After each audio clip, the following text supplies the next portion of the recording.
नारायणं नमस्कृत्य नरं चैव नरोत्तमं देवीं सरस्वतीं व्यासं ततो जयमुदीरयेत्। श्रीगणेशाय नमः, श्रीसरस्वत्यै नमः, श्रीवेदव्यासाय नमः। श्रीमन महर्षि वेदव्यास प्रणीत श्री महाभारत पंचम खंड मोक्ष धर्म पर्व हम श्रवण कर रहे हैं। आज हम श्रवण करेंगे 175वां अध्याय।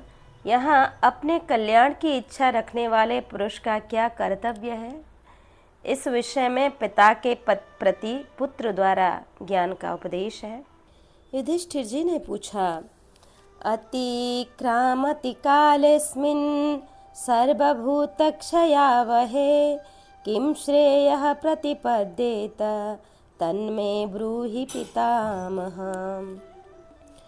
युधिष्ठिर जी ने पूछा, पितामह, समस्त भूतों का संहार करने वाला यह काल बराबर बीता जा रहा है। ऐसी अवस्था में मनुष्य क्या करने से कल्याण का भागी हो सकता है, यह मुझे बताइए। भीष्म जी ने कहा, युधिष्ठिर, इस विषय में ज्ञानी पुरुष पिता और पुत्र के संवाद रूप इस प्राचीन इतिहास का उदाहरण दिया करते हैं। तुम उस संवाद को ध्यान देकर सुनो। कुंती कुमार, प्राचीन काल में एक ब्राह्मण थे जो सदा वेद शास्त्रों के स्वाध्याय में तत्पर रहते थे। उनके एक पुत्र हुआ जो गुण से तो मेधावी था ही, नाम से भी मेधावी था। वह मोक्ष, धर्म और अर्थ में कुशल तथा लोक तत्व का अच्छा ज्ञाता था। एक दिन उस पुत्र ने अपने स्वाध्याय परायण पिता से कहा कि पुत्र बोला, पिताजी, मनुष्यों की आयु तीव्र गति से बीती जा रही है। यह जानते हुए धीर पुरुष को क्या करना चाहिए? तात, आप मुझे उस यथार्थ उपाय का उपदेश कीजिए जिसके अनुसार मैं धर्म का आचरण कर सकूं। पिता ने कहा, बेटा, द्विज को चाहिए कि वह पहले ब्रह्मचर्य व्रत का पालन करते हुए संपूर्ण वेदों का अध्ययन करे, फिर गृहस्थाश्रम में प्रवेश करके पितरों की सद्गति के लिए पुत्र पैदा करने की इच्छा करे, विधि पूर्वक त्रिविध अग्नियों की स्थापना करके यज्ञों का अनुष्ठान करे, तत्पश्चात वानप्रस्थ आश्रम में प्रवेश करे, उसके बाद मौन भाव से रहते हुए सन्यासी होने की इच्छा करे। पुत्र ने कहा, पिताजी, यह लोग जब इस प्रकार से मृत्यु द्वारा मारा जा रहा है, जरा अवस्था द्वारा चारों ओर से घेर लिया गया है, दिन और रात सफलतापूर्वक आयु क्षय रूप काम करके बीत रहे हैं, ऐसी दशा में भी आप धीर की भांति कैसी बात कर रहे हैं?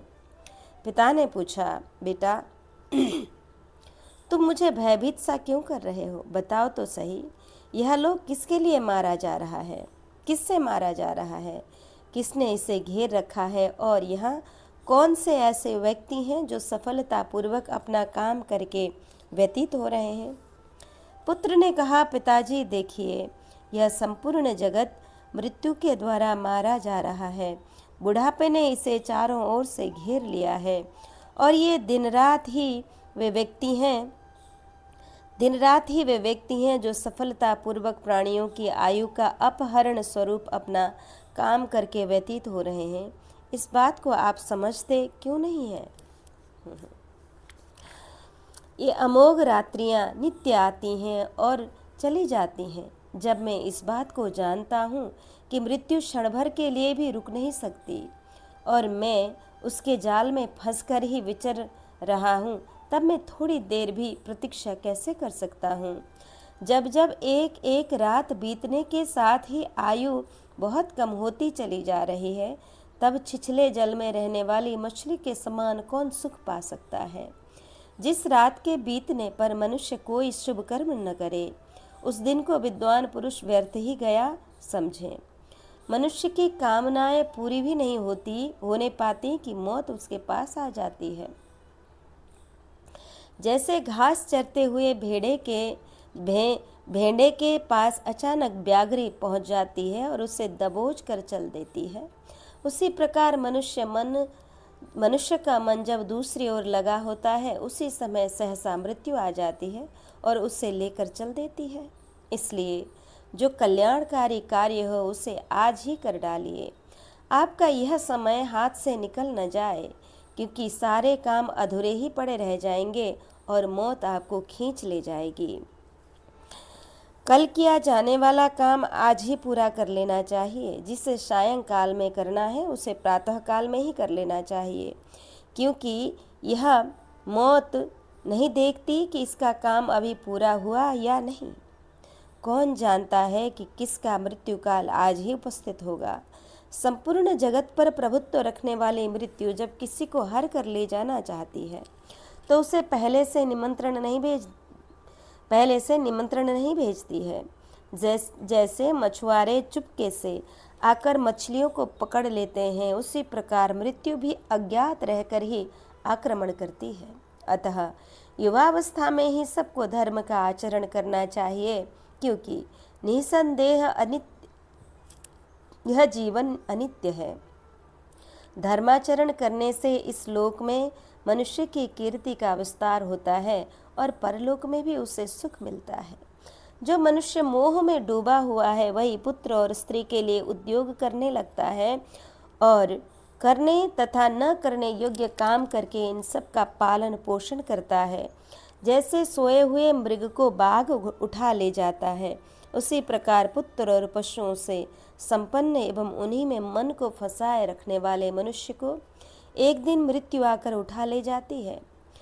जब तक मनुष्य भोगों से तृप्त नहीं होता, संग्रह ही करता रहता है, तभी तक ही उसे मौत आकर ले जाती है। ठीक वैसे ही जैसे व्याघ्र किसी पशु को ले जाता है।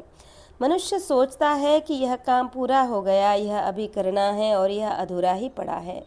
इस प्रकार चेष्टा जनित सुख में आसक्त हुए मानव को काल अपने वश में कर लेता है। मनुष्य अपने खेत, दुकान और घर में ही फंसा रहता है। उसके किए हुए उन कर्मों का फल मिलने भी नहीं पाता, उसके पहले ही उस कामासक्त मनुष्य को मृत्यु उठा ले जाती है। कोई दुर्बल हो या बलवान, शूरवीर हो या डरपोक तथा मूर्ख हो या विद्वान, मृत्यु उसकी समस्त कामनाओं के पूर्ण होने से पहले ही उसे उठा ले जाती है। पिताजी, जब इस शरीर में मृत्यु, जरा, व्याधि और अनेक कारणों से होने वाले अनेक दुखों का आक्रमण होता ही रहता है, तब आप स्वस्थ से होकर क्यों बैठे हैं? देहधारी जीव के जन्म लेते ही अंत करने के लिए मौत और बुढ़ापा उसके पीछे लग जाते हैं। ये समस्त चराचर प्राणी इन दोनों से बंधे हुए हैं। ग्राम या नगर में रहकर जो स्त्री, पुत्र आदि में आसक्ति बढ़ाई जाती है, यह मृत्यु का ही तो मुख है।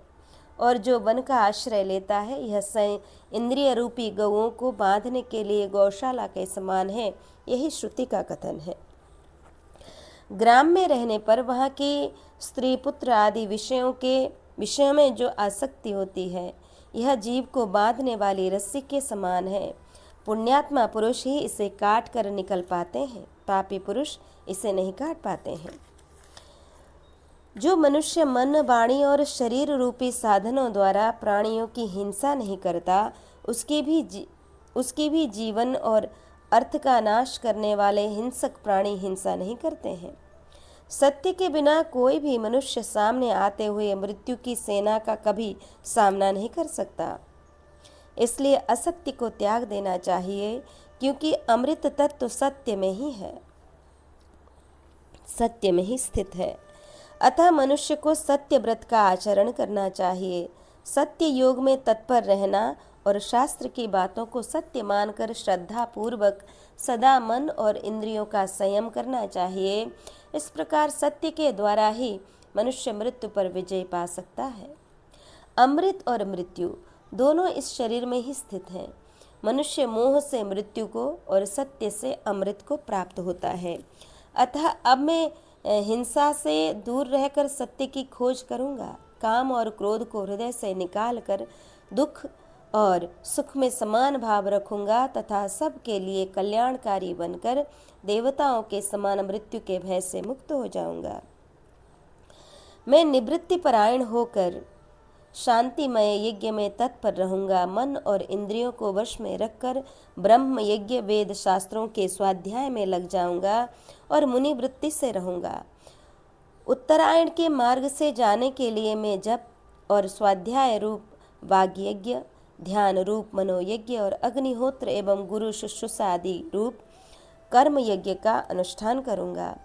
मेरे जैसा विद्वान पुरुष नश्वर फल देने वाले हिंसायुक्त पशु यज्ञ और पिशाचों के समान अपने शरीर के ही रक्त मांस द्वारा किए जाने वाले तामस यज्ञों का अनुष्ठान कैसे कर सकता है?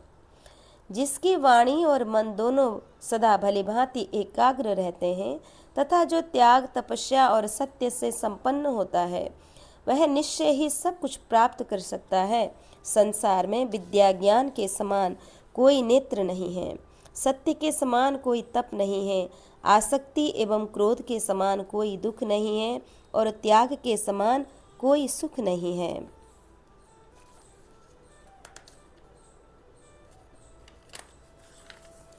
मैं संतान रहित होने पर भी परमात्मा में परमात्मा द्वारा उत्पन्न हुआ हूँ, परमात्मा में ही स्थित हूँ, आगे भी आत्मा में ही लीन होऊंगा। संतान मुझे पार नहीं उतारेगी। परमात्मा के साथ एकता तथा समता, सत्य भाषण, सदाचार, ब्रह्मनिष्ठ, दंड का परित्याग, अहिंसा, सरलता तथा सब प्रकार के सकाम कर्मों से उपरित इनके समान ब्राह्मण के लिए दूसरा कोई धन नहीं है। ब्राह्मण देव पिताजी, जब आप एक दिन मर ही जाएंगे तो आपको इस धन से क्या लेना है? अथवा भाई बंधुओं से आपका क्या काम है? यह स्त्री आदि से आप कौन सा प्रयोजन स्त्री आदि से आपका कौन सा प्रयोजन सिद्ध होने वाला है? आप अपने हृदय रूपी गुफा में स्थित हुए परमात्मा को खोजिए। सोचिए तो सही, आपके पिता और पितामह कहाँ चले गए? भीष्म जी कहते हैं, नरेश्वर, पुत्र का यह वचन सुनकर पिता ने जैसे सत्य धर्म का अनुष्ठान किया था, उसी प्रकार तुम भी सत्य धर्म में तत्पर रहकर यथा योग्य वर्ताव करो। युधिष्ठिर जी ने पूछा, धनीनश्चा धनाये च वर्तयन्ते स्वतंत्रिणः सुख दुःखागमस्तेषां कः कथं वा पितामह।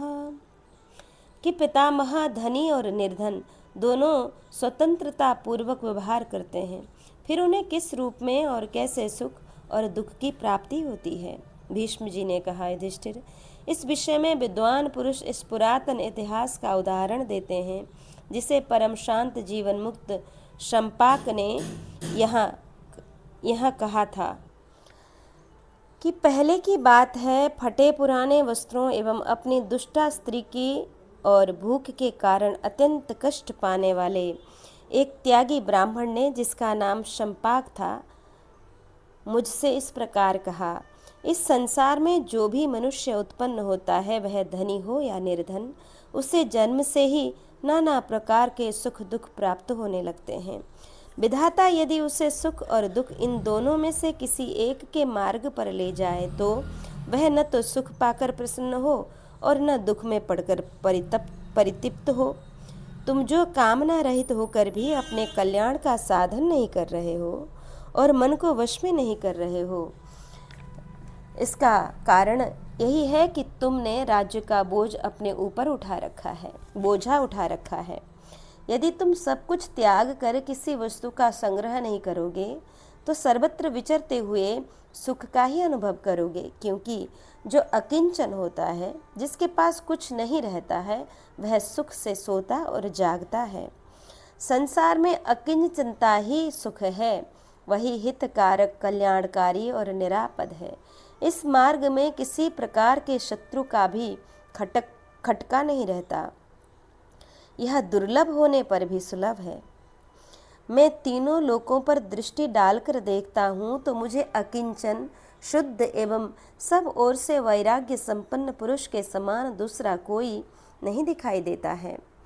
मैंने अकिंचनता तथा राज्य को बुद्धि की तराजू पर रखकर तौला तो गुण में अधिक होने के कारण राज्य से भी अकिंचनता का ही पलड़ा भारी निकला था।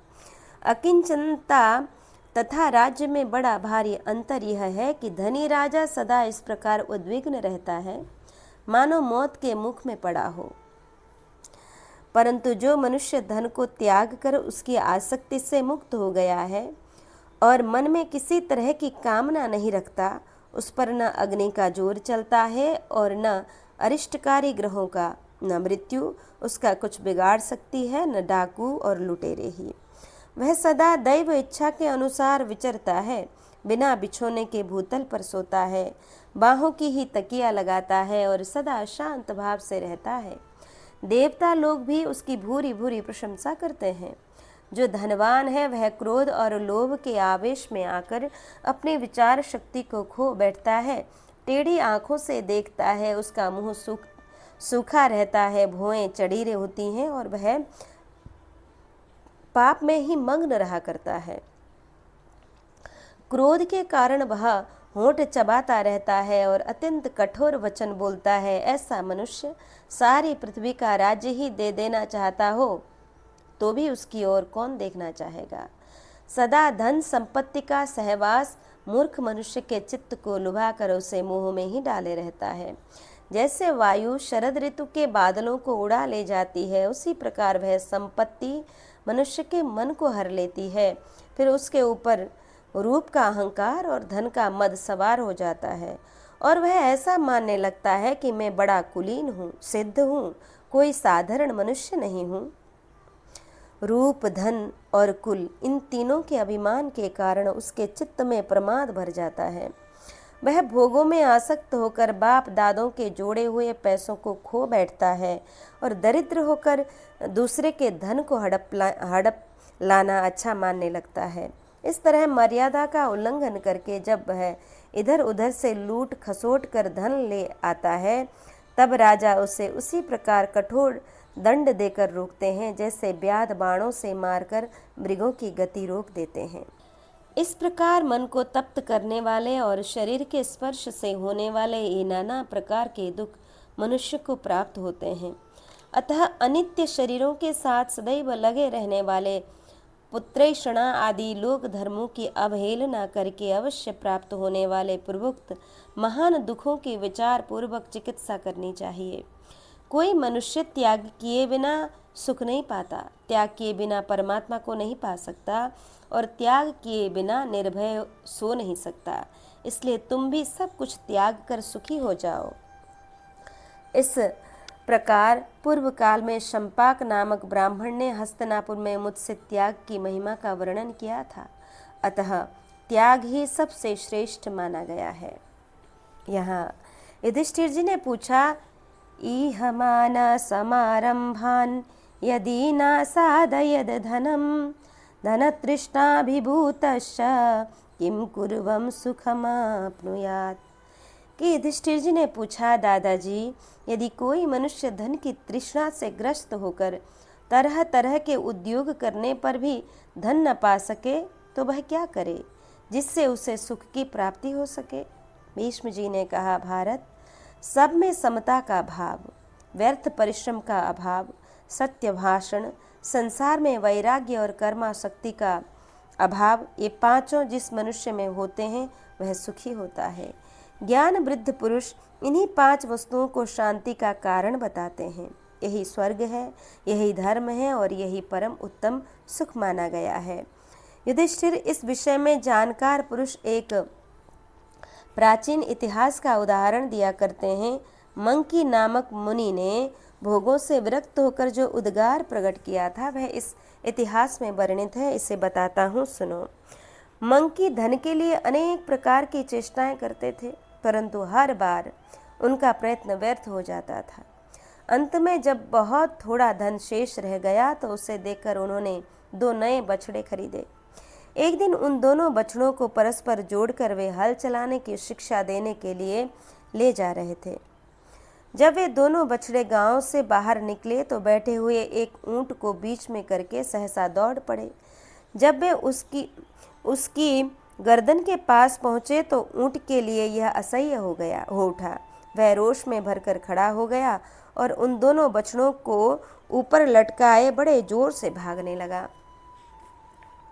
बलपूर्वक अपहरण करने वाले उस ऊंट के द्वारा उन दोनों बछड़ों को अपहृत होते और मरते देख मंगी ने इस प्रकार कहा, मनुष्य कैसा ही चतुर क्यों न हो, जो उसके भाग्य में नहीं है उस धन को वह श्रद्धा पूर्वक भलीभांति प्रयत्न करके भी नहीं पा सकता। पहले मैंने जो प्रयत्न किया था उसमें अनेक प्रकार के अनर्थ खड़े हो गए थे। उन अनर्थों से युक्त होने पर भी मैं धनोपार्जन की ही चेष्टा में लगा रहा, परंतु देखो आज इन बछड़ों की संगति से मुझ पर कैसी दैवी उपद्रव आ गया। यह ऊंट मेरे बछड़ों को उछाल उछाल कर विषम मार्ग से ही जा रहा है। काकतालीयन्यान से अर्थात दैव संयोग से इन्हें गर्दन पर उठाकर बुरे मार्ग से ही दौड़ रहा है। इस ऊंट के गले में मेरे दोनों बछड़े दो मणियों के समान लटक रहे हैं। यह केवल दैव की ही लीला है। हठपूर्वक किए हुए पुरुषार्थ से क्या होता है?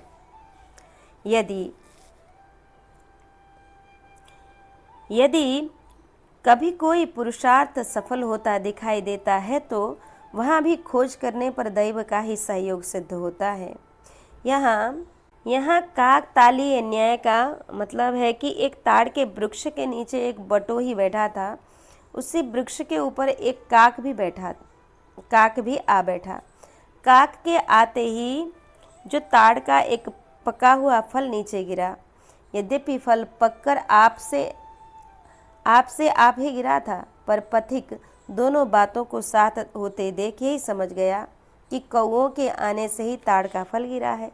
अतः जहाँ संयोगवश अचानक कोई घटना घटित हो जाए वहाँ उसे काक तालीय न्याय से घटित हुई बताया जाता है। यहाँ बछड़ों का आना और ऊंट का रास्ते में बैठे रहना, ये दोनों बातें संयोगवश हो गई थी। यहाँ अतः सुख की इच्छा रखने वाले पुरुष को धन आदि की ओर से वैराग्य का ही आश्रय लेना चाहिए। धनोपार्जन की चेष्टा से निराश होकर जो विरक्त हो जाता है वह सुख की नींद सोता है। सुखदेव मुनि ने जनक के राजमहल से विशाल वन की ओर जाते समय सब ओर से बंधन मुक्त हो क्या ही अच्छा कहा था। जो मनुष्य अपनी समस्त कामनाओं को पा लेता है तथा जो इन सब का केवल त्याग कर देता है, इन दोनों के कार्यों में समस्त कामनाओं को प्राप्त करने की अपेक्षा उनका त्याग ही श्रेष्ठ है। कोई भी पहले कभी धन आदि के लिए होने वाली संपूर्ण प्रवृत्तियों का अंत नहीं पा सका है। शरीर और जीवन के प्रति मूर्ख मनुष्य की ही तृष्णा बढ़ती है। ओ कामनाओं के दास मन, तो सब प्रकार की चेष्टाओं से निवृत्त हो जा और वैराग्यपूर्ण शांति धारण कर। तू धन की चेष्टा करके बारंबार ठगा गया है तो भी उसकी ओर से वैराग्य नहीं होता है। ओ धन की कामनाओं वाले मन, यदि तुझे मेरा विनाश नहीं करना है, यदि तू इसी प्रकार मेरे साथ आनंद पूर्वक रहना चाहता है तो मुझे व्यर्थ लोभ में न फंसा। तूने बार बार द्रव्य का संचय किया और वह बारंबार नष्ट होता चला गया। धन की इच्छा रखने वाले मूढ़, क्या कभी तू धन की इस तृष्णा और चेष्टा का त्याग भी करेगा? अहो, यह मेरी कैसी नादानी है जो मैं तेरे हाथ का खिलौना बना हुआ हूँ। यदि ऐसी बात न होती तो क्या कोई समझदार पुरुष कभी दूसरों की दासता स्वीकार कर सकता है? पूर्व काल के तथा पीछे के मनुष्य भी कभी कामनाओं का अंत नहीं पा सके हैं। अतः मैं समस्त कर्मों का आयोजन त्याग कर सावधान हो गया हूँ और मैं पूर्णतः जग गया हूँ। काम निश्चय ही तेरा हृदय फौलाद का बना हुआ है, अतएव अत्यंत सुदृढ़ है। यही कारण है कि सैकड़ों अनर्थों से व्यप्त होने पर भी इसके सैकड़ों टुकड़े नहीं हो जाते। काम, मैं तुझे अच्छी तरह जानता हूँ और जो कुछ तुझे प्रिय लगता है उससे भी परिचित हूँ। चिरकाल से तेरा प्रिय करने की चेष्टा करता चला आ रहा हूँ, परंतु कभी मेरे मन में सुख का अनुभव नहीं हुआ। काम, मैं तेरी जड़ को जानता हूँ। निश्चय ही तू संकल्प से उत्पन्न होता है। अब मैं तेरा संकल्प ही नहीं करूँगा, जिससे तू समूल नष्ट हो जाएगा। धन की इच्छा अथवा चेष्टा सुखदायिनी नहीं है।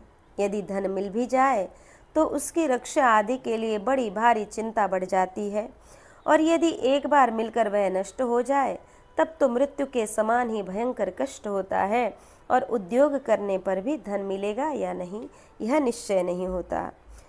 शरीर को निछावर कर देने पर भी मनुष्य जब धन नहीं पाता है तो उसके लिए इससे बढ़कर महान दुख और क्या हो सकता है। यदि धन की उपलब्धि हो भी जाए तो उतने से ही वह संतुष्ट नहीं होता, अपितु अधिक धन की तलाश करने लग जाता है। काम स्वादिष्ट गंगा जल के समान यह धन तृष्णा की ही वृद्धि करने वाला है। मैं अच्छी तरह जान गया हूँ कि यह तृष्णा की वृद्धि मेरे विनाश का कारण है, अतः तू मेरा पिंड छोड़ दे। मेरे इस शरीर का आश्रय लेकर जो पांचों भूतों का समुदाय स्थित है, वह इनमें से अपनी इच्छा के अनुसार सुखपूर्वक चला जाए या इसमें रहे, इसकी मुझे परवाह नहीं है। पंचभूत गण अहंकार आदि के साथ तुम सब लोग काम और लोभ के पीछे लगे रहने वाले हो, अतः तुम पर यहाँ मेरा रत्ती भर भी स्नेह नहीं है। इसलिए मैं समस्त कामनाओं को छोड़कर केवल अब सत्व गुण का आश्रय ले रहा हूँ। मैं अपने शरीर में मन के अंदर संपूर्ण भूतों को देखता हुआ बुद्धि को योग में, एकाग्र चित्त को श्रवण मनन आदि साधनों में और मन को परब्रह्म परमात्मा में लगाकर रोग शोक से रहित एवं सुखी हो संपूर्ण लोकों में अनासक्त भाव से विचरूंगा, जिससे तू फिर मुझे इस प्रकार दुखों में न डाल सकेगा। काम तृष्णा शोक और परिश्रम इनका उत्पत्ति स्थान सदा तू ही है। जब तक तू मुझे प्रेरित करके इधर उधर भटकाता रहेगा तब तक मेरे लिए दूसरी कोई गति नहीं है। मैं तो समझता हूँ कि धन का नाश होने पर जो अत्यंत दुख होता है वही सबसे बढ़कर है, क्योंकि जो धन से वंचित हो जाता है उससे अपने भाई बंधु और मित्र भी अपमानित करने लगते हैं। दरिद्र को सहस्त्र सहस्त्र तिरस्कार सहने पड़ते हैं। अतः निर्धन अवस्था में बहुत से कष्टदायक दोष हैं, और धन में जो सुख का लेश प्रतीत होता है वह भी दुखों से ही संपादित होता है। जिस पुरुष के पास धन होने का संदेह होता है उससे धन का सदा लूटने के लिए लुटेरे मार डालते हैं, अथवा उसे तरह तरह की पीड़ाएं देकर सताते और सदा उद्वेग में डालते रहते हैं। धन लोलुपता दुख का कारण है। यह बात बहुत देर के बाद मेरी समझ में आई है। काम तो जिस का आश्रय लेता है उसी के पीछे पड़ जाता है। तो तत्व ज्ञान से रहित और बालक के समान मूढ़ है। तुझे संतोष देना कठिन है, आग के समान तेरा पेट भरना असंभव है। तू यह नहीं जानता कि कौन सी वस्तु सुलभ है और कौन सी दुर्लभ है। काम पाताल के समान तुझे भरना कठिन है। तू मुझे दुखों में फंसाना चाहता है, किंतु अब तू मेरे भीतर प्रवेश नहीं कर सकता। अकस्मात धन का नाश हो जाने से वैराग्य को प्राप्त होकर मुझे परम सुख मिल गया है। अब मैं भोगों का चिंतन नहीं करूँगा। पहले मैं बड़े बड़े क्लेश सहता था, परंतु ऐसा बुद्धिहीन हो गया था कि धन की कामना में कष्ट है, इस बात को समझ ही नहीं पाता था। परंतु अब धन का नाश होने से उससे वंचित होकर मैं संपूर्ण अंगों में क्लेश और चिंताओं से मुक्त होकर सुख से रहता हूँ। काम मैं अपनी संपूर्ण मनोवृत्तियों को दूर हटाकर तेरा परित्याग कर रहा हूँ। अब तो फिर मेरे साथ न तो रह सकेगा और न मौज ही कर सकेगा। अब जो लोग मुझ पर आक्षेप या तिरस्कार करेंगे उनके इस बर्ताव को मैं चुपचाप सह लूँगा। जो लोग मुझे मारेंगे पीटेंगे या कष्ट देंगे उनके साथ भी मैं बदले में वैसी बर्ताव नहीं करूँगा। द्वेष के योग्य पुरुष का भी यदि साथ हो जाए और वह मुझे अप्रिय वचन कहने लगे तो मैं उस पर ध्यान न देकर उससे अप्रिय वचन नहीं बोलूँगा। मैं सदा संतुष्ट एवं स्वस्थ इंद्रियों से संपन्न रहकर भाग्यवश जो कुछ मिल जाए उसी से जीवन निर्वाह करूंगा, करता रहूंगा, परंतु तुझे सफल कभी नहीं होने दूंगा, क्योंकि तू मेरा शत्रु है। तू यह अच्छी तरह समझ ले कि मुझे वैराग्य, सुख, तृप्ति, शांति, सत्य, दम, क्षमा और समस्त प्राणियों के प्रति दया भाव, ये सभी सद्गुण प्राप्त हो गए हैं। अतः काम, लोभ, तृष्णा और कृपणता को चाहिए कि वे मोक्ष की ओर प्रस्थान करने वाले मुझ साधक को छोड़कर चले जाएं। अब मैं सत्व गुण में स्थित हो गया हूँ। इस समय काम और लोभ का त्याग करके मैं प्रत्यक्ष ही सुखी हो गया हूँ। अतः अजितेंद्रिय पुरुष की भांति अब लोभ में फंसकर दुख नहीं उठाऊंगा। मनुष्य जिस जिस कामना को छोड़ देता है उसकी ओर से सुखी हो जाता है। कामना के वशीभूत होकर तो वह सर्वदा दुख ही पाता है। मनुष्य काम से संबंध रखने वाला जो भी कुछ रजोगुण हो उसे दूर कर दे। दुख, निर्लज्जता और असंतोष एक काम और क्रोध से ही उत्पन्न होने वाले हैं। जैसे ग्रीष्म ऋतु में लोग शीतल जल वाले सरोवर में प्रवेश करते हैं, उसी प्रकार अब मैं परब्रह्म में प्रतिष्ठित हो गया हूँ। अतः शांत हूँ, सब ओर से निर्वाण को प्राप्त हो गया हूँ। अब मुझे केवल सुख ही सुख मिल रहा है। इस लोक में जो विषयों का सुख है वह परलोक में जो दिव्य एवं महान सुख है, ये दोनों प्रकार के सुख तृष्णा के क्षय से होने वाले सुख की 16वीं कला के भी बराबर नहीं है। काम, क्रोध, लोभ, मोह, मद, मात्सर्य और ममता, ये देहधारियों के 7 शत्रु हैं। इनमें 7वां काम रूप शत्रु सबसे प्रबल है। उन सब के साथ इस महान शत्रु काम का नाश करके मैं अविनाशी ब्रह्मपुर में स्थित हो राजा के समान सुखी होऊंगा। राजन, इसी बुद्धि का आश्रय लेकर मंकी धन और भोगों से विरक्त हो गए और समस्त कामनाओं का परित्याग करके उन्होंने परमानंद स्वरूप पर ब्रह्म को प्राप्त कर लिया।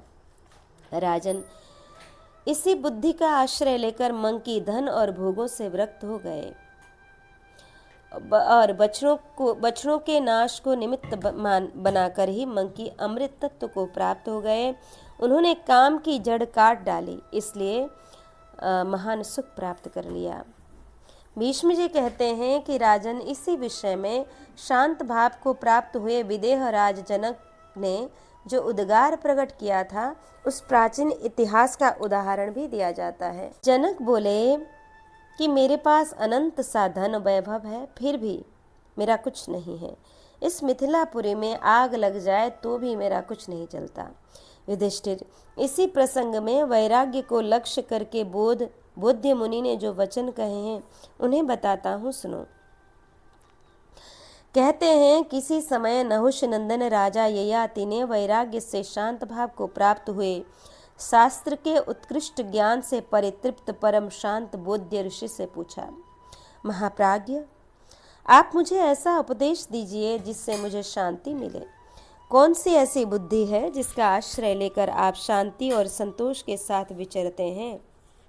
बोध्य ने कहा, राजन, मैं किसी को उपदेश नहीं देता, बल्कि स्वयं दूसरों से प्राप्त हुए उपदेश के अनुसार आचरण करता हूँ। मैं अपने को मिले हुए उपदेश का लक्षण बता रहा हूँ। जिनसे उपदेश मिला है उन गुरुओं का संकेत मात्र कर रहा हूँ, उस पर तुम स्वयं विचार करो। पिंगला, कुरर पक्षी, सर्प, वन में सारंग का अन्वेषण, बाण बनाने वाला और कुमारी कन्या, ये 6 मेरे गुरु हैं। भीष्म जी कहते हैं, राजन, बुद्ध को अपने गुरुओं से जो उपदेश प्राप्त हुआ था वह इस प्रकार समझना चाहिए। आशा बड़ी प्रबल है, वही सबको दुख देती है। निराशा ही परम सुख है। आशा को निराशा के रूप में परिणित करके पिंगला वेश्या सुख से सो गई। पिंगला आशा के त्याग का उपदेश देने के कारण गुरु हुई। चोंच में मांस का टुकड़ा लिए उड़ते हुए कुरर क्रांच पक्षी को देखकर दूसरे पक्षी जो मांस नहीं लिए हुए थे उसे मारने लगे। तब उसने उस मांस के टुकड़े को त्याग दिया, अतः पक्षियों ने उसका पीछा करना छोड़ दिया। इस प्रकार अमिष के त्याग से क्रोच पक्षी सुखी हो गया। भोगों के परित्याग का उपदेश देने के कारण क्रोच पक्षी गुरु हुआ। घर बनाने का खटपट करना दुख का ही कारण है, इससे कभी सुख नहीं मिलता। देखो, सांप दूसरे के बनाए हुए घर बिल में प्रवेश करके सुख से रहता है। अतः अनिकेत रहने, घर द्वार के चक्कर में न पड़ने का उपदेश देने के कारण सर्प गुरु हुआ। जिस प्रकार पपीहा पक्षी किसी भी प्राणी से वैर न करके याचना वृत्ति से अपना निर्वाह करते हैं, उसी प्रकार मुनिजन भिक्षा वृत्ति का आश्रय लेकर सुख से जीवन व्यतीत करते हैं। अद्रोह का उपदेश देने के कारण पपीहा गुरु हुआ। एक बार एक बाण बनाने वाले को देखा गया। वह अपने काम में ऐसा दत्त चित्त था कि उसके पास से निकली हुई राजा की सवारी का भी उसे कुछ पता न चला। उसके द्वारा एकाग्र चित्त का उपदेश प्राप्त हुआ, इसलिए वह गुरु हो गया। बहुत मनुष्य एक साथ रहें तो उनमें प्रतिदिन कलह होता है, और दो रहें तो भी उनमें बातचीत तो अवश्य होती है। अतः मैं कुमारी कन्या के हाथ में धारण की हुई शंख की एक एक चूड़ी के समान अकेला ही विचरूंगा। एक गृहस्थ के घर पर कुछ अतिथि आ गए। घर के सब लोग कहीं बाहर चले गए थे। भीतर केवल एक कुमारी कन्या थी, जिस पर उन अतिथियों के भोजन आदि का भार आ पड़ा।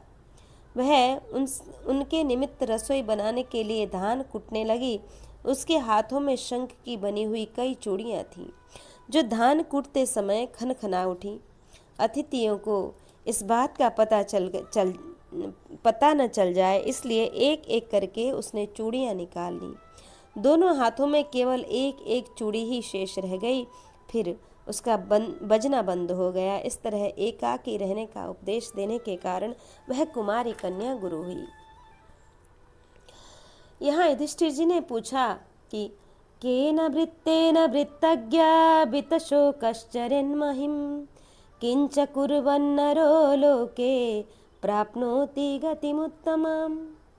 पितामह, आप सदाचार के स्वरूप को जानने वाले हैं, कृपया यह बताइए किस तरह के आचरण को अपनाकर मनुष्य शोक रहित हो इस पृथ्वी पर विचरण कर सकता है, और इस जगत में कौन सा कर्म करके वह उत्तम गति पा सकता है।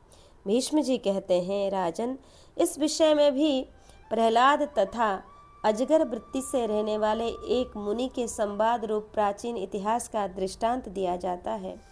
एक सुदृढ़ चित्त दुख शोक से रहित तथा बुद्धि सम्मत ब्राह्मण को पृथ्वी पर विचरते देख बुद्धिमान राजा प्रहलाद ने उससे इस प्रकार पूछा कि प्रहलाद बोले, ब्राह्मण, आप स्वस्थ, शक्तिमान, मृदु, जितेंद्रिय, कर्मारंभ से दूर रहने वाले, दूसरों के दोषों पर दृष्टि न डालने वाले, सुंदर और मधुर वचन बोलने वाले, निर्भीक, प्रतिभाशाली, मेधावी तथा तत्वज्ञ होकर भी बालकों के समान विचर रहे हैं।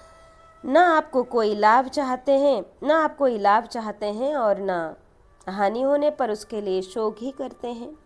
ब्राह्मण, आप नित्य तृप्त से रहते हुए न किसी वस्तु को प्रिय मानते हैं और न अप्रिय। सारी प्रजा काम क्रोध आदि के प्रवाह में पड़कर बही जा रही है, परंतु आप उधर से उदासीन जैसे जान पड़ते हैं तथा धर्म, अर्थ एवं काम संबंधी कार्यों के प्रति भी निश्चेष्ट से दिखाई देते हैं। मुने, आपके पास कौन सी ऐसी बुद्धि, कैसा शास्त्र ज्ञान अथवा कौन सी वृत्ति है जिससे आपका जीवन ऐसा बन गया है? ब्राह्मण, आपके मत से इस जगत में मेरे लिए जो श्रेय का साधन हो उसे शीघ्र बताएं। भीष्म जी कहते हैं, राजन, प्रहलाद के इस प्रकार पूछने पर लोक धर्म के विधान को जानने वाले उन मेधावी मुनि ने उनसे मधुर एवं सार्थक वाणी में इस प्रकार कहा, प्रहलाद, देखो, इस जगत में प्राणियों की उत्पत्ति, वृद्धि, ह्रास और विनाश कारण रहित सत्य स्वरूप परमात्मा से ही हुए हैं। इस कारण मैं उनके लिए न तो हर्ष प्रकट करता हूँ और न व्यथित ही होता रहता हूँ। ऐसा समझना चाहिए, पूर्वकृत कर्मानुसार बने हुए स्वभाव से ही प्राणियों की वर्तमान वृत्तियाँ प्रकट हुई हैं। अतः समस्त प्रजा स्वभाव में ही तत्पर है, उनका दूसरा कोई आश्रय नहीं है।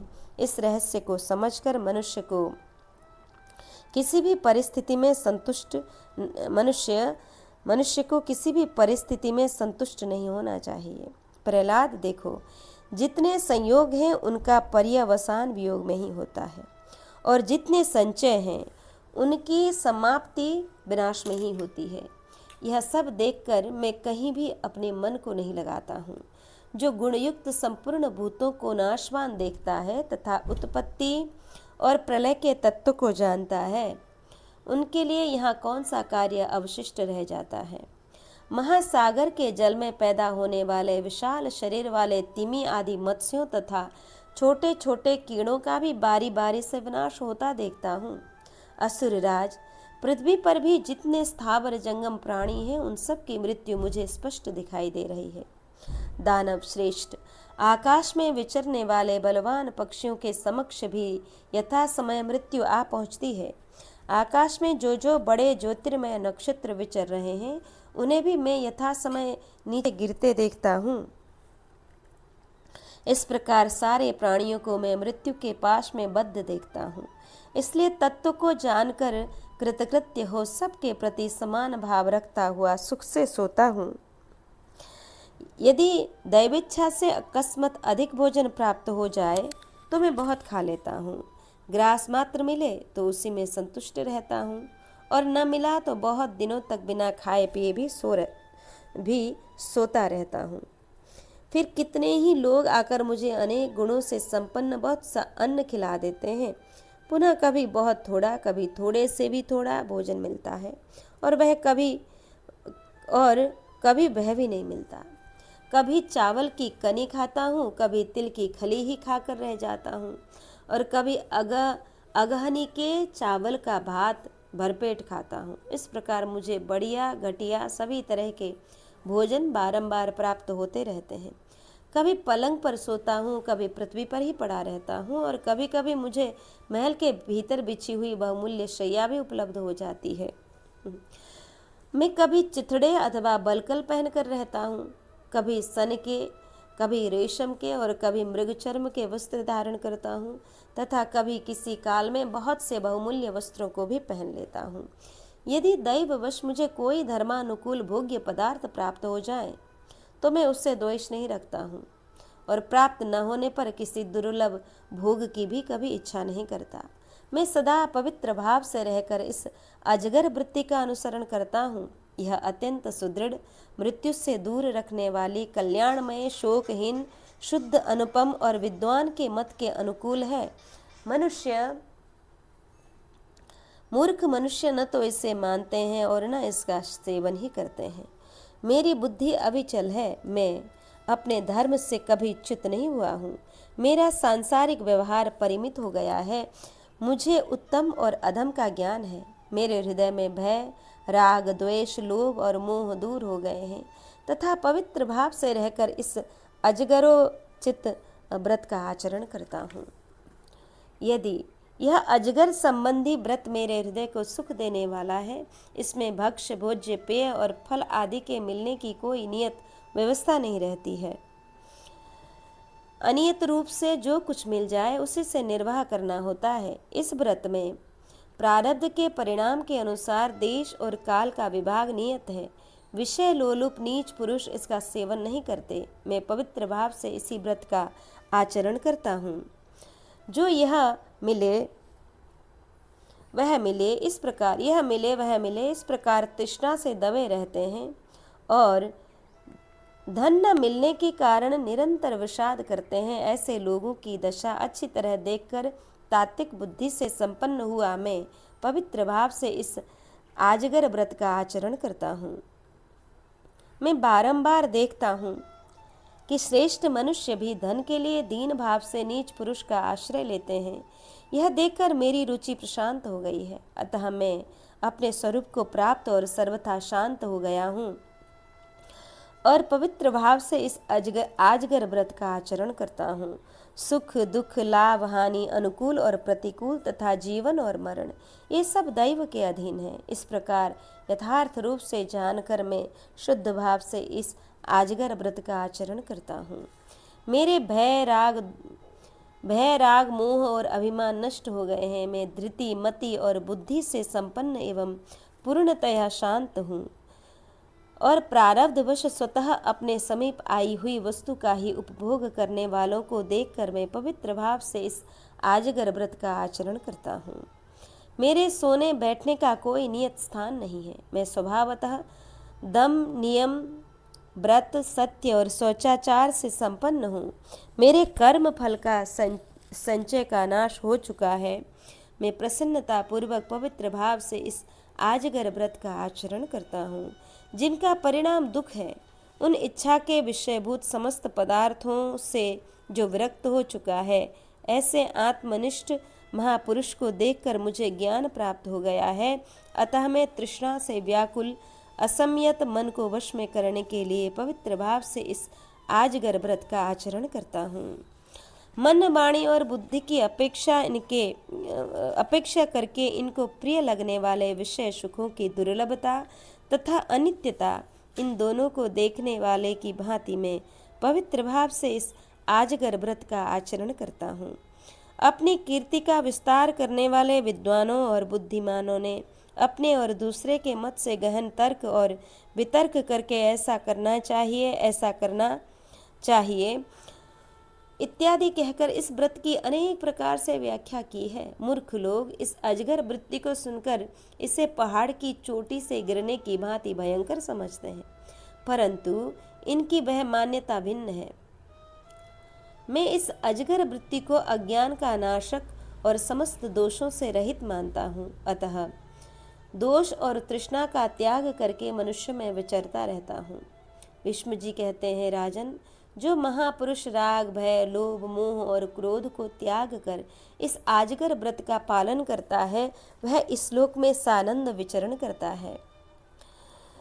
युधिष्ठिर जी ने पूछा, बांधवा कर्म वित्तम वा प्रज्ञा बेह वित्तामह नरस्य का प्रतिष्ठा स्यादे तद पृष्ठो वदस्व में। पितामह, अब मेरे प्रश्न के अनुसार मुझे यह बताइए कि मनुष्य को बंधुजन, कर्म, धन अथवा बुद्धि, इनमें से किसका आश्रय लेना चाहिए।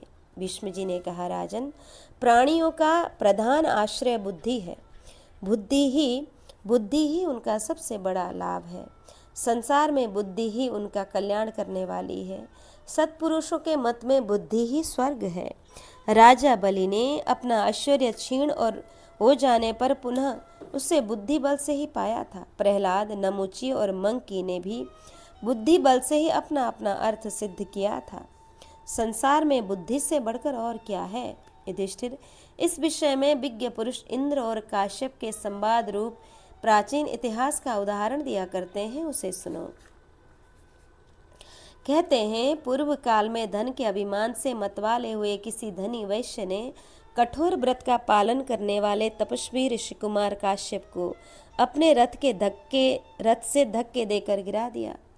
वे पीड़ा से कराह रहे थे, कराह कर गिर पड़े और कुपित होकर आत्महत्या के लिए उद्यत हो इस प्रकार बोले, अब मैं प्राण दे दूंगा, क्योंकि इस संसार में निर्धन मनुष्य का जीवन व्यर्थ है। उन्हें इस प्रकार मरने की इच्छा लेकर बैठे मूर्छा से अचेत हो कुछ न बोलते और मन ही मन धन के लिए ललचाते देखकर इंद्रदेव सियार का रूप धारण करके आए और उनसे इस प्रकार कहने लगे कि मुने, सभी प्राणी सब प्रकार से मनुष्योनी पाने की इच्छा रखते हैं, मनुष्यों की योनि पाना चाहते हैं। उसमें भी ब्राह्मणत्व की प्रशंसा तो सभी लोग करते हैं। काश्यप, आप तो मनुष्य हैं, ब्राह्मण हैं और क्षत्रिय भी हैं। ऐसा परम दुर्लभ शरीर पाकर आपको उसमें दोष दृष्टि करके स्वयं ही मरने के लिए उद्यत होना उचित नहीं है। संसार में जितने लाभ हैं वे सभी अभिमानपूर्ण हैं, ऐसा सत्य अर्थ का प्रतिपादन करने वाली श्रुति का कथन है। अर्थात मैंने यह लाभ अपने पुरुषार्थ से किया है, ऐसा अहंकार प्रायः सभी मनुष्य कर लेते हैं। आपका स्वरूप तो संतोष रखने योग्य है, आप लोभवश ही उसकी अवहेलना करते हैं। अहो, जिनके पास भगवान के दिए हुए हाथ हैं उनको तो मैं कृतार्थ मानता हूँ। इस जगत में जिनके पास एक से अधिक हाथ हैं उनके जैसा सौभाग्य पाने की इच्छा मुझे बारंबार होती है। जैसे आपके मन में धन की लालसा है, उसी प्रकार हम पशुओं को हाथ वाले मनुष्य से हाथ पाने की अभिलाषा रहती है। हमारी दृष्टि में हाथ मिलने से अधिक दूसरा कोई लाभ नहीं। ब्रह्मन, हमारे शरीर में कांटे गड़ जाते हैं, परंतु हाथ न होने से हम उसे निकाल नहीं पाते हैं। जो छोटे बड़े और जीव जंतु हमारे शरीर में डसते हैं, उनको भी हम हटा नहीं सकते, परंतु जिनके पास भगवान के दिए हुए 10 अंगुलियों से युक्त 2 हाथ हैं, वे अपने अंगों से उन कीड़ों को हटाते या नष्ट कर देते हैं जो उन्हें डसते हैं। हाथ वाले मनुष्य बैलों से जुती हुई गाड़ी पर चढ़कर उन्हें हाँकते हैं और जगत में उनका यथेष्ट उपयोग करते हैं तथा हाथ से ही अनेक प्रकार के उपाय करके लोगों को अपने वश में कर लेते हैं। वे वर्षा, सर्दी और धूप से अपनी रक्षा कर लेते हैं, कपड़ा पहनते हैं, सुखपूर्वक अन्न खाते हैं, शैया बिछाकर सोते हैं तथा एकांत स्थान का उपभोग भी वे करते हैं। मुने, जो दुख बिना हाथ के दीन, दुर्बल और बेजवान प्राणी सहते हैं, सौभाग्यवश वे तो आपको नहीं सहने पड़ते हैं। आपका बड़ा भाग्य है कि आप गीदड़, कीड़ा, चूहा, सांप, मेढक या किसी दूसरी पाप योनियों में नहीं उत्पन्न हुए हैं। काश्यप, आपको इतने ही लाभ से संतुष्ट रहना चाहिए। इससे अधिक लाभ क्या होगा कि आप सभी प्राणियों में श्रेष्ठ ब्राह्मण हैं। मुझे कीड़े खा रहे हैं जिन्हें निकाल फेंकने की शक्ति मुझ में नहीं है। हाथ न होने के कारण होने वाली मेरी इस दुर्दशा को आप प्रत्यक्ष देख लें। आत्महत्या करना पाप है, यह सोचकर ही मैं अपने इस शरीर का परित्याग नहीं करता हूँ। मुझे भय है कि मैं इससे भी बढ़कर किसी दूसरी पाप योनियों में न गिर जाऊं। यद्यपि मैं इस समय श्रृंगाल योनियों में हूँ, इसकी गणना भी पाप योनियों में ही है, तथापि दूसरी बहुत सी पाप योनियाँ इससे भी नीची श्रेणी की हैं।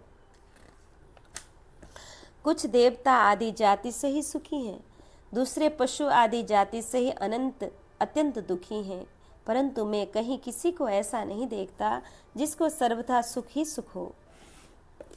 मनुष्य धनी हो जाने पर राज्य पाना चाहते हैं, राज्य से देवत्व की इच्छा करते हैं और देवत्व से फिर इंद्र पद प्राप्त करना चाहते हैं।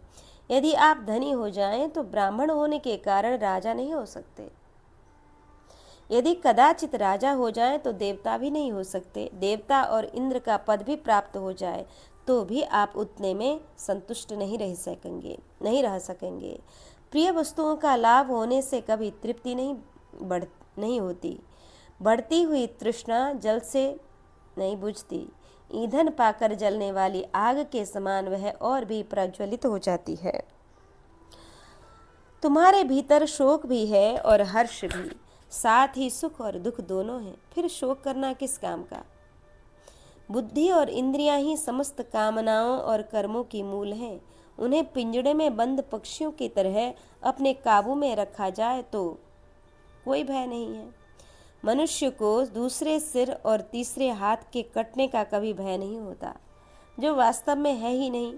उसके कारण वह भय भी नहीं होता है। जो किसी विषय का रस नहीं जानता, उसके मन में कभी उसकी कामना भी नहीं होती।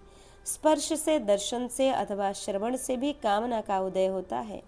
वारुणी मदिरा तथा चिड़िया, इन दोनों का आप कभी स्मरण नहीं करते होंगे, क्योंकि इनको आपने नहीं खाया है। परंतु जो तामसी मनुष्य इनको खाते हैं, उनके लिए कहीं और कोई भी भक्ष्य पदार्थ उन दोनों से बढ़कर नहीं है। प्राणियों में किसी के भी जो अनान्य भक्ष्य पदार्थ हैं, जिनका तुमने पहले उपभोग नहीं किया है, उन भोजनों की स्मृति तुमको कभी नहीं होगी। मैं ऐसा मानता हूँ कि किसी वस्तु को न खाने, न छूने और न देखने का नियम लेना ही पुरुष के लिए कल्याणकारी है, इसमें संशय नहीं है। जिनके दोनों हाथ बने हुए हैं, निसंदेह वे ही बलवान और धनवान हैं। मनुष्य को तो मनुष्य ने ही दास बना रखा है। मनुष्य को मनुष्य ही दास बनाते हैं। कितने ही मनुष्य बारंबार बध और बंधन के क्लेश भोगते रहते हैं, परंतु वे भी आत्महत्या करके प्राण नहीं देते, बल्कि आपस में क्रीड़ा करते आनंदित होते और हंसते हैं। दूसरे बहुत से बाहुबल से संपन्न विद्वान और मनस्वी मनुष्य दीन, निंदित एवं पापपूर्ण वृत्ति से जीविका चलाते हैं, जो दूसरी वृत्ति का सेवन करने के लिए भी उत्साह रखते हैं, परंतु अपने कर्म के अनुसार जो नियत है वैसा ही भविष्य में होता है। भंगी अथवा चांडाल भी अपने शरीर को त्यागना नहीं चाहता, वह अपनी उसी योनियों में संतुष्ट रहता है। देखिए भगवान की कैसी माया है। काश्यप, कुछ मनुष्य लूले और लंगड़े हैं, कुछ लोगों को लकवा मार गया है, बहुत से मनुष्य निरंतर रोगी ही रहते हैं। उन सब की ओर देखकर यह कहना पड़ता है कि आप अपनी योनि के अनुसार निरोग और परिपूर्ण अंग वाले हैं, आपको मानव शरीर का लाभ मिल चुका है। ब्राह्मण देव, यदि आपका शरीर निर्भय और निरोगी है, आपके सारे अंग ठीक हैं, किसी में कोई विकार नहीं आया है, तो लोक में कोई भी आपको धिक्कार नहीं सकता, आप धिक्कार के पात्र नहीं हो सकते। यदि आप पर जातिच्युत करने वाला कोई सच्चा कलंक लगा भी हो तो आपको प्राण त्याग का विचार नहीं करना चाहिए। महर्षि, आप धर्म पालन के लिए उठ खड़े होइए।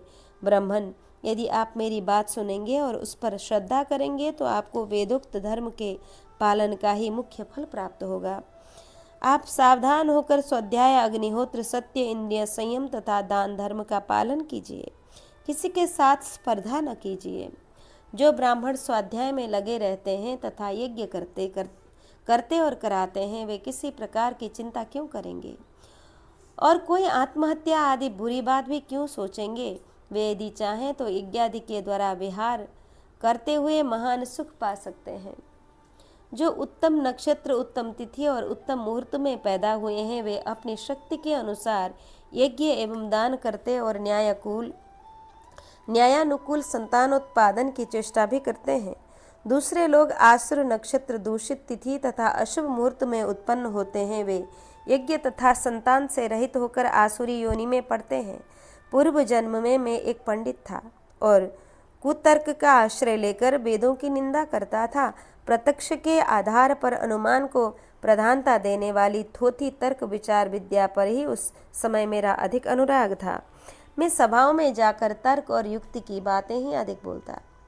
जहाँ दूसरे ब्राह्मण श्रद्धा पूर्वक वेद वाक्यों पर विचार करते, वहाँ मैं बलपूर्वक आक्रमण करके उन्हें खरी खोटी सुना देता और स्वयं ही अपना तर्कवाद बका करता था। मैं नास्तिक, सब पर संदेह करने वाला तथा मूर्ख होकर भी अपने को पंडित मानने लगा था। विप्रवर, यह श्रृंगाल योनि मेरे उसी कुकर्म का फल है।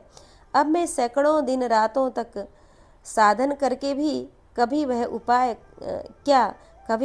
कर सकता हूँ जिससे आज सियार की योनि में पड़ा हुआ मैं पुनः मनुष्य योनि पा सकूँ। जिस मनुष्य योनियों में मैं संतुष्ट और सावधान रहकर यज्ञ, दान और तपस्या में लगा रह सकूं, जिसमें मैं जानने योग्य वस्तु को जान लूं और त्यागने योग्य वस्तु का त्याग कर दूं। यह सुनकर काश्यप मुनि आश्चर्य से चकित हो गए और उठ खड़े होकर बोले, अहो, तुम तो बड़े कुशल और बुद्धिमान हो। ऐसा कहकर महर्षि ने उसकी ओर ज्ञान दृष्टि से देखा। तब उसके रूप में उन्हें इंद्रदेव, सचिपति इंद्र दिखाई दिए। तदंतर काश्यप ने इंद्रदेव का पूजन किया और उनकी आज्ञा लेकर वे पुनः अपने घर को लौट गए। युधिष्ठिर जी ने पूछा, पितामह, यदि दान, यज्ञ, तप अथवा गुरु शुश्रूषा पुण्य कर्म है और उसका कुछ फल होता है तो वह मुझे बताइए। भीष्म जी ने कहा, राजन, काम, क्रोध आदि दोषों से युक्त बुद्धि की प्रेरणा से मन पाप कर्म में प्रवृत्त होता है। इस प्रकार मनुष्य अपने ही कर्मों द्वारा पाप करके दुखमय लोक नरक में गिराया जाता है।